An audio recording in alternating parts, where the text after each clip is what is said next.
So, you know that guy that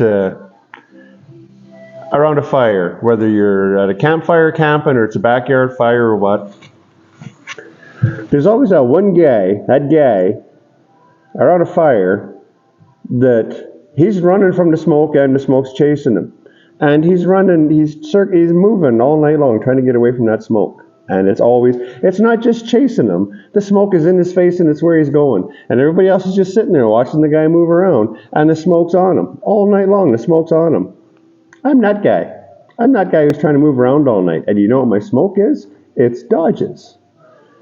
My smoke is dodges. They're on me. They're chasing me. They're in my face. And I don't really like them. Let me expand on that. I don't like working on them. Now, don't get me wrong. I don't like working on them. And in the, I've been doing this now just about 20 years. In the 20 years, I have probably worked on 17 of the damn things. And I think I've done 11 or 12 for the same guy. Hasn't been the same car, it's been a different car every time. But, yeah, they're my smoke. Oh, there you are. So,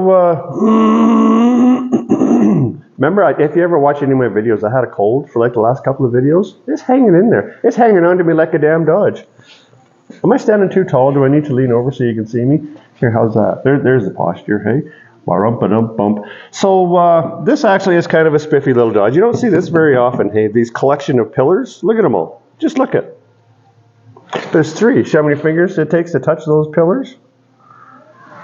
So that's not real common. This panel here, this kind of neat. It's kind of neat. So I haven't worked on this car yet. I've seen this car briefly, but I haven't worked on it yet. It is a 68. See the letters back here? It's the pointy Dodge. You know what I mean? It's one of those Dodges. What is going on here is, there's some more, hey? So somebody's painted this car for him. The fellow had the car painted. And I mean, it's nice enough. I'm not gonna, that's got nothing to do with me. I ain't gonna say not one word about the paint job on this car, because didn't do it, don't care. Oh, sorry, was I looking? But what the problem is the old Gapilators, the Gapanopolis. We're not happy with the old, nobody used the old Gapatron 2000 when you put the car back together. I don't know how the trunk lid fits. Oh, actually, you know what? With the stripes on it, it don't matter how the trunk lid fits, because the trunk lid's staying that way, because I'm not restriping it. So there. So, yeah, I'm going to gap it up for him a little bit. Which, that's not exactly a birthday present with the car being painted, because most people, you'll do something with your Gapinators. You'll do something with that before you paint it. This guy didn't do nothing with that. Actually, I don't know if he did do something with it before he painted it. Maybe the guy had the panels fitting really nicely before he painted it, but they damn sure don't now. So that's what I'm going to do. But yeah, it is a nice little car, I suppose, as far as Dodges go. It's got that same old, it's got that same problem you see on a lot of these little Dodges, that you got to put a big bread box on it, because the stinking motor don't fit in the car. Like, it doesn't fit in there. I don't know if you can tell, but it has that accessible spark plug option. It's kind of neat where the plugs are just right on the top there. You can pull the plugs right out of the motor. I mean, the plugs are easier to get at than the dipstick is. Well, yeah, they just don't fit in there. But, believe it or not, the hood is closed.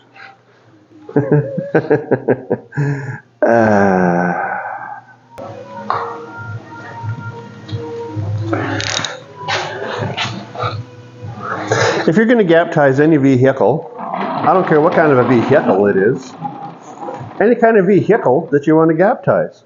And if you want to call it a vehicle, you call it a vehicle for as oftentimes as you want to say vehicle. So we're going to gap-tize this here vehicle. So if you're going to gap-tize the vehicle, are you following me? You got to gap the panel you can't move, right? See what I'm saying to you? You can't adjust a quarter panel. I mean, not without causing some stress to somebody. You can't adjust a quarter panel. So that means, actually, and on these doggages, you can't adjust a cowl panel in these dodges either. So that gives you four panels that you got to start with. I mean, depending on if you care what your trunk gap and your hood gap looks like. But so the back edge of the hood, I mean, it's got to fit up to the cowl panel. So if your hood's square and your cowl's square, I mean, you got to put them there, and then you got to work your fenders and doors around that. So we'll start at the beginning. Now you can't gap it if your door don't close. So this fella, he put this car together.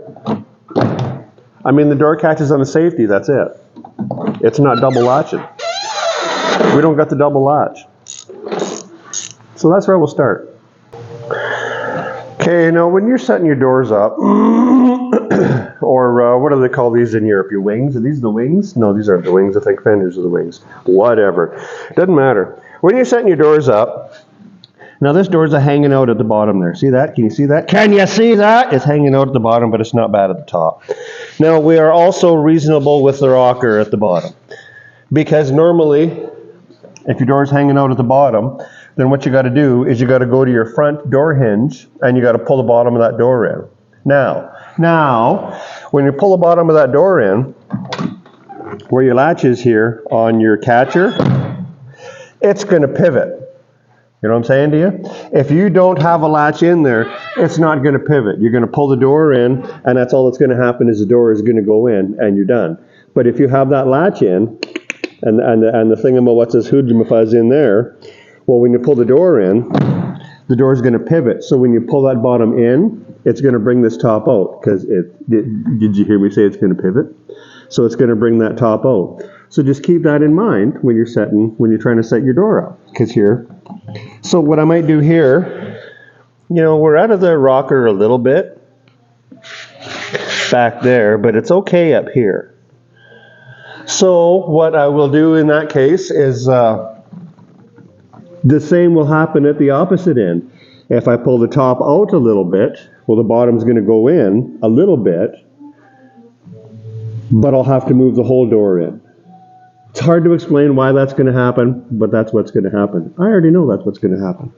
And that's what I'm going to do. So I'm going to pull this top out. Because, I mean, I'm setting up all the panels. So how the door fits the fender now is irrelevant. It doesn't matter. It don't matter. Nobody gives a fat rat's ass how the door fits the fender right now. So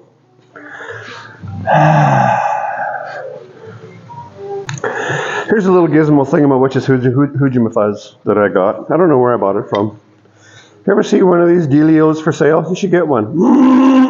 If you're ever going to do stuff like this, get one. Would you just get one? Don't argue with me, just get it, all right? Now the way this dingamabobber works is the dink that's in there that your door latches on. See what I'm saying to you? You put that on there, right? You take this end, you take the dink that's on the thing, and you put it in your latch. Just like this. We are latched. Now you take the other end and you put it on your post. Now it will scratch the paint, so I'll slide a piece of leather in there. And then it's got like a 3/4 inch nut on there. So you put a bloody big ratchet on the nut, and you're all cinched in there. Kind of put a little bit of pressure on the door. Use a ratchet with some leverage, and you can give her one of the old. See what I'm saying? And that'll adjust your door up ever so slightly. So, I mean, some adjustments just ain't worth going after the hinge. Ooh. What happened there? Oh, yeah. Remember to make sure to release your latch. Hey? That's what I'm talking about.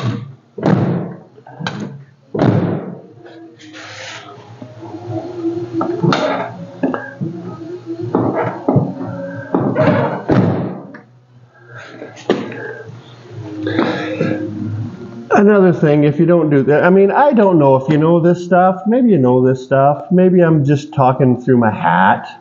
I don't know. If you're checking to see how stuff works,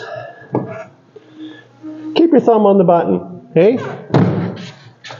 Because with your thumb on the button, your latch is going to ride on your post still, just like it was latching. But the thumb on the button doesn't let it latch. So you can go in, have a look, and come out.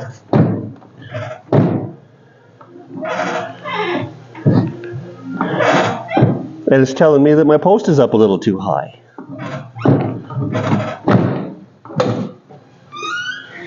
So we'll give her one of these. And now the same thing. Like when you're adjusting these post-assistants in here, you don't always got to loosen it right off and then lose everything, flush it all right down the toilet. You can loosen it off quite a bit and take the hammer that's on the end of your ratchet. Huh?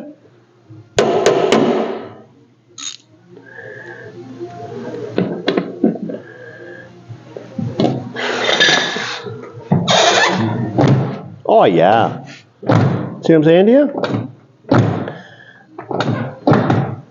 See that? They always make sure of that too. This is very instructive.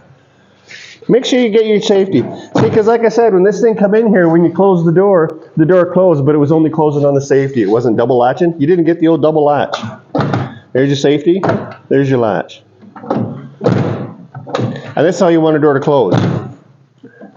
Open, close. Open, close. See what I'm saying to you? Are you smelling me? Can you smell what I'm stepping in? So there we are. We're pretty good here. Right? I done that like I said there. We done that there. Fatty Cakes is coming out to have a look. She says our post can go in a little bit. Which I think we will.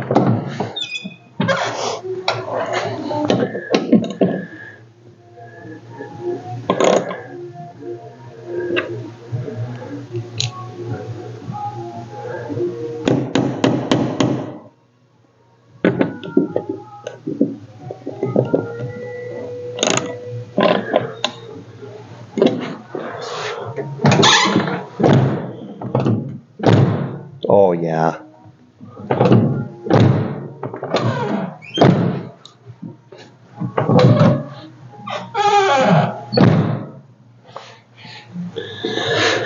There we go. Now we move on to the fender. So this side's all gap tized. Did the thing with the door that you were watching.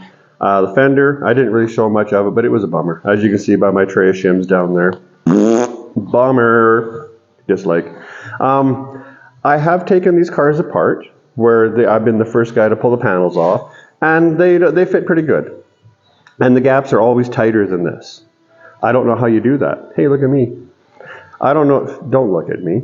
I don't know how you do that. Every one of these stinking cars that I take apart, when I try to put it together with everything, stop that, focus, with everything as tight, gapped as Dodge makes them, this corner always rubs on the fender in that sweep, and it always rubs down here where this one has chipped some paint off. I kind of knew that was going to happen. Because really, I mean, the gaps are fairly wide, but that sweep is all right up there. But I mean, here, like that's tight. The shadows kind of make it look wider than it is, but where that's dipping inside, like that's tight. Yeah, see, that's more shadowed than gap, you see. It's tighter than that. And the same with where that sweeps, hey? So anyways, whatever, that's what you get. So we're going to move on to the other side. Don't worry about that. Now this side, I haven't touched this yet. While my gaps are wide, these gaps are stupid. I don't know if that shows correctly on camera, but this is better than a ½ an inch. Like I can stuff my finger in there. So you got to move, so again, you got to start with that panel because you ain't moving it. So we got to move that door back. So you know what's really, here's reason number 1174,685 why I don't like Dodges. If you can see down in there, which I realize that you can't. Oh, right there. Do you see what that is? If you got a Dodge, you know what that is. That is the backside of a door hinge bolt that goes from behind the dash out into the hinge. I don't like that. You know why? Because guess what's in front of that bolt? You know what that is? That's what's in front of that bolt. Interior's got to come out. You got to stick yeah. And especially if you're trying to adjust stuff. And especially if you're me and you don't have any friends to come and help. Because I don't have any friends to come and help. It's just me. Where am I? Right there. So, all right, no more whining. Now, what you're going to want to do in an instance like such as this, and let me just copple in here, is focus. What a son of a. So what you're going to do is loosen off your lower hinge. And then you're going to put a jack and a block of wood, or however you can do it. Maybe you can do it with the door partially open, which is what I'm going to try, and sit on the sill and put your knees underneath the door. And then you're going to already have loosened off the only one hinge that comes from what I would call the correct side, the outside in. You'll loosen that off. Then you go inside the car and down to the bottom after you have removed the kick panel and et cetera, to get at the lower hinge bolts that come from the inside out. And you're going to support the door, you're going to loosen them, you being me, and then you're going to pick the door up slightly and loosen them off. Now when you pick the door up slightly, the door is going to come up, but when the door comes up, it is going to go back, right? Because when we pick the door up, what we're doing to pick the door up, see what your hand does there? See what the bottom corner of my hand's doing?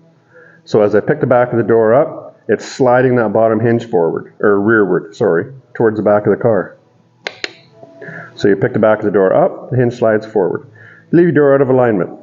Then you go to your top hinge, which is in behind that dash. That dash there, that's where the bolts are. So what I'm going to do in this instance is I will loosen the two bolts off from the inside, and then I will go in through the fender where I can just barely reach the one bolt from the outside, and I would just ever so slowly loosen that bolt off, and then our door that's like this, the weight of the door is going to want to bring it back down, right? If you loosen it right off, it'll drop as far as you let it. It'll go just right limp on you. We don't want her right limp. We don't necessarily want her in honeymoon style. We just want her, you know, maybe you've been married 6, 7, 8 years style, right? So we'll loosen that off a little bit, and then what's going to happen is the door is going to slide down a little bit. As that door slides down, now what's the top of my hand doing? Same theory. Lifted it up, the bottom hinge moved back. As the door goes down, it's going to pull the top hinge back. So on a vehicle like this where everything's painted, that's going to be your least invasive method of moving that door back to close up that Grand Canyon of a door gap we got back there. And then we're going to have to just hope to jeebus that front fender will come back far enough, because once I do that and move that door back, well, now Mr. Gaptastic up here is going to go from that to be about that wide, give or take. Yeah, maybe only this wide, maybe that wide. She'll be the old 2 fingers rum and coke wide, let's put it that way. So that's what's going to happen here.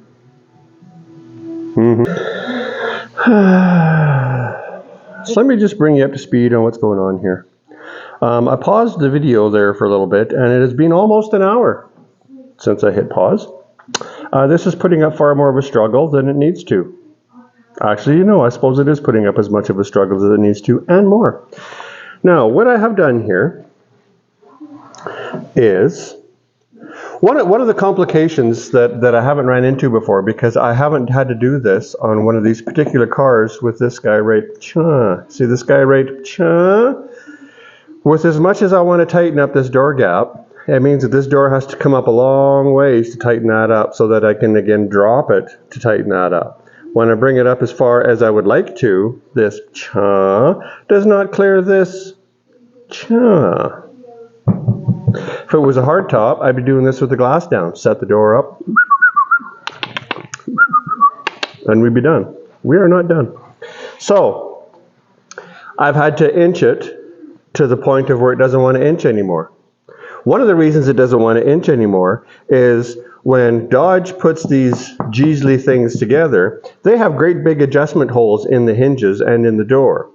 I don't know when they put it in there or how they get it in there, but once the panels are set, it must be a slow setting foam that they put in there, which is a foam sealant, which in 1968 is just a foam sealant.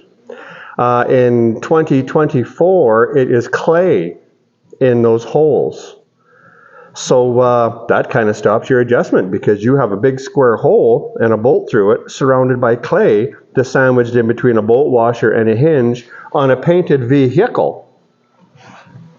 See, if you're doing this and gapping these, so the fellow who painted this thing, he had the doors off. They were off the car already. He could have done this then. He didn't do this then. You know what that means? That means that I don't charge enough money for what I do. God, for crying son of a... So,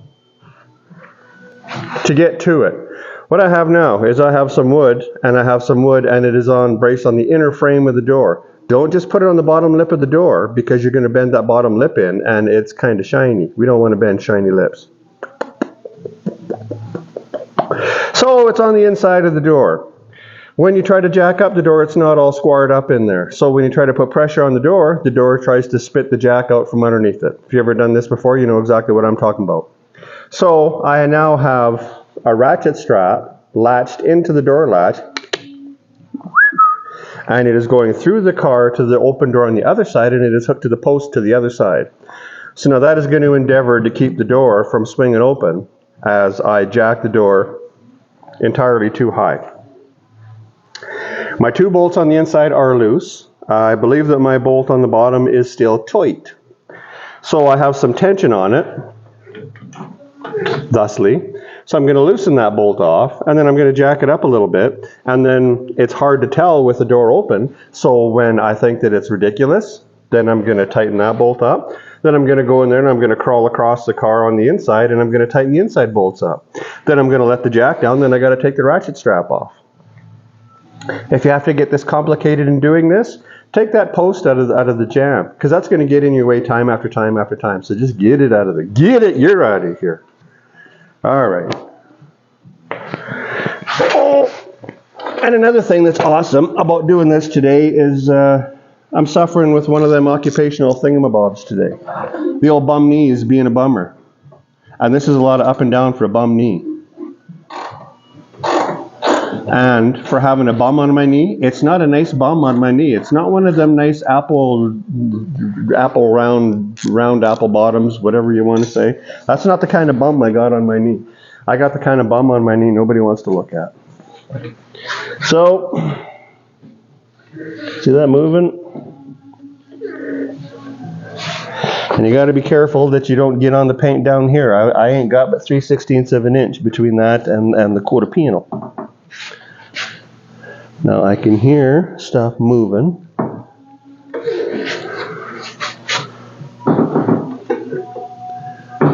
And I'm taking weight up off of the car.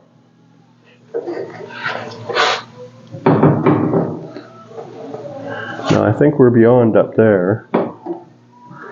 So just give her one too many. There we go. And now as stated, oh gosh. If you got kids and they're thinking about a career and what they want to do for a living, think about when they get into their 50s and 60s and park them behind a desk. Because if you're doing this kind of shit I've been doing this for 30, I'm going to guess and say 37 years. It's probably been longer. Yeah, that's probably about right.